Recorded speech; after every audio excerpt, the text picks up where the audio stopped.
बिस्मिल्लाहिर्रहमानिर्रहीम। अस्सलाम वालेकुम। कैसे हैं आप सब? आई होप सब ठीक होंगे। अल्हम्दुलिल्लाह मैं भी बिल्कुल ठीक हूँ। और आज मैं आपको बहुत ही मज़ेदार सी मूंग दाल की रेसिपी बनाना बताऊँगी, जो बनाना बेहद आसान है और बहुत ज़्यादा ये मज़े की बनकर तैयार होती है। तो इसके लिए आपने वीडियो को बिल्कुल भी स्किप नहीं करना, वीडियो को आपने एंड तक देखना है। और अगर आपको मेरी वीडियो अच्छी लगे तो वीडियो को लाइक कर दें, अपने फ्रेंड्स और फैमिली वालों के साथ शेयर कर दें, और अगर चैनल पर नए हैं तो चैनल को सब्सक्राइब कर दें। सबसे पहले मैंने यहाँ पर आधा कप मूंग की दाल ली है और इसको मैं अच्छे से धो लूँगी। तो 2 कप मैंने इसमें पानी शामिल कर लिया है। इसको मिक्स कर लेना है। मिक्स करने के बाद आप यहाँ पर देख सकते हैं कि इसका पानी बिल्कुल धुंधला सा हो चुका है। इसको मैं दोबारा से 3 से 4 दफ़ा अच्छे से धो लूँगी, जब तक कि दाल का जो पानी है वो बिल्कुल साफ़ ना हो जाए।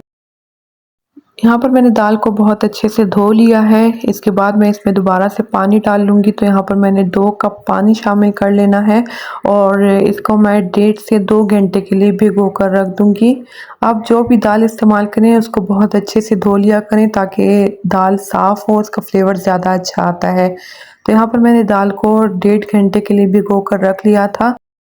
दाल को भिगो लेने से आप यहाँ पर देख सकते हैं इसका साइज़ डबल हो चुका है, ये अच्छे से फूल चुकी है और गलने में भी ये बहुत आसानी से गल जाती है। तो यहाँ पर आपने कम से कम दाल को 1 घंटे के लिए ज़रूर भिगो कर रखना है।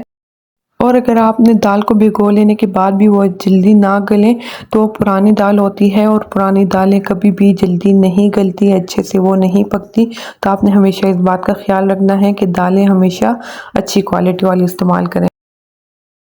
दाल को पकाने के लिए यहाँ पर मैंने एक कढ़ाई में 3 खाने के चम्मच घी शामिल कर लिया है। मीडियम हाई फ्लेम पर मैं इसको गर्म कर लूँगी। 1 चाय का चम्मच भर के मैंने इसमें अदरक लहसुन का पेस्ट शामिल कर लिया है। मीडियम फ्लेम पर मैं इसकी अच्छी सी भुनाई कर लूँगी। जब अदरक लहसुन की अच्छी सी खुशबू आने लगे और उसका कलर हल्का सा चेंज हो जाए, इसके बाद यहाँ पर मैं एक मीडियम साइज़ का प्याज है जिसको मैंने बारीक चॉप्ड कर लिया था, वो भी मैं इसमें शामिल कर लूँगी और प्याज को लाइट गोल्डन कलर आने तक पका लेना है। प्याज जब इस तरह से गोल्डन हो जाए तो इसके बाद यहाँ पर मैं इसमें टमाटर शामिल कर लूँगी। 2 दरमियाने साइज़ के चॉप्ड किए हुए टमाटर मैं इसमें शामिल कर लूँगी और इसकी भी अच्छी सी भुनाई कर लेनी है। टमाटर को जल्दी गलाने के लिए यहाँ पर इसको कवर करके 3 से 4 मिनट के लिए पका लेना है, जिससे टमाटर स्टीम में जल्दी सॉफ्ट हो जाएंगे और उसकी अच्छी सी ग्रेवी बनकर तैयार हो जाएगी। अगर आपको लगे कि इसकी ग्रेवी जल रही है तो आप इसमें 1-2 बूंद पानी शामिल कर सकते हैं। थोड़ा-थोड़ा पानी शामिल करके इसकी अच्छी सी ग्रेवी बनाकर तैयार कर लेनी है और साथ ही इसको मिक्स करके इसको 5 से 7 मिनट तक अच्छी सी इसकी भुनाई करनी है। जितनी आप अच्छी इसकी भुनाई करेंगे उतना ही इसका अच्छा फ्लेवर आएगा। इसके बाद मैं इसमें मसाले शामिल कर लूँगी। चिकन पाउडर 1 चाय का चम्मच, नमक 1 चाय का चम्मच, नमक आप अपने टेस्ट के मुताबिक इसमें कम या ज़्यादा कर सकते हैं। हल्दी आधा चाय का चम्मच, भुना कुटा ज़ीरा 1 चाय का चम्मच, दड़ा मिर्च 1 चाय का चम्मच, आप इसकी जगह लाल मिर्च पाउडर का इस्तेमाल भी कर सकते हैं।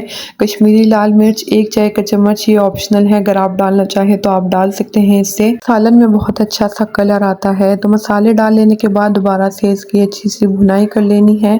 इसी के साथ यहाँ पर मैं इसमें 1-2 बूंद पानी मज़ीद शामिल कर लूँगी, ताकि मसाला जले नहीं, जो ग्रेवी है वो बहुत अच्छे से बनकर तैयार हो जाए। तो बहुत ज़्यादा पानी नहीं डालना, 1 से 2 बूंद पानी डालना है और 1 से 2 मिनट तक की इसकी अच्छी सी भुनाई करनी है। इसके बाद जो मैंने दाल को भिगो कर रखा था उसमें से पानी निकाल कर इस दाल को ग्रेवी में शामिल कर लेना है और इसको अच्छे से मिक्स करने के बाद इसके तेल अलग होने तक इसको पका लेना है और साथ ही इसकी अच्छी सी भुनाई कर लेनी है। मसाले के साथ दाल की जितनी अच्छी सी भुनाई होगी उतना ही दाल का अच्छा फ्लेवर आएगा। यहाँ पर मैंने दाल को 4 से 5 मिनट तक मसाले में अच्छे से पका लिया है और इसका तेल भी अलग हो चुका है। तो इसके बाद यहाँ पर मैं इसमें 2 से ढाई कप मैं इसमें पानी शामिल कर लूँगी। पानी डाल लेने के बाद इसका फ्लेम बिल्कुल हाई कर लेना है और हाई फ्लेम पर 1 से 2 बॉयल आने के बाद इसका फ्लेम बिल्कुल लो करके इसको 15 से 20 मिनट तक लो फ्लेम पर पका लेना है या दाल के गलने तक इसको पका लेना है। यहाँ पर दाल को पकते हुए 15 से 20 मिनट हो चुके हैं। इसको अच्छे से मिक्स कर लेना है और चेक कर लेना है। तो यहाँ पर हमारी दाल बहुत अच्छे से गल चुकी है और आप अपनी मर्ज़ी के मुताबिक इसमें ग्रेवी रख सकते हैं। यहाँ पर मैं इसका पानी थोड़ा सा और खुश्क कर लूँगी। तो हमारी बहुत ही मज़ेदार सी दाल बिल्कुल बनकर तैयार हो चुकी है। बनाना इसका बहुत आसान है, बहुत ही कम मसाले में बहुत ही मज़े की ये बनकर तैयार होती है। आप भी इसको घर पर ज़रूर ट्राई कीजिएगा। मुझे कमेंट्स बताइएगा कि आपको आज की ये रेसिपी कैसी लगी। लास्ट में मैं इसके ऊपर हरा धनिया और हरी मिर्चों से इसको गार्निश कर लूँगी।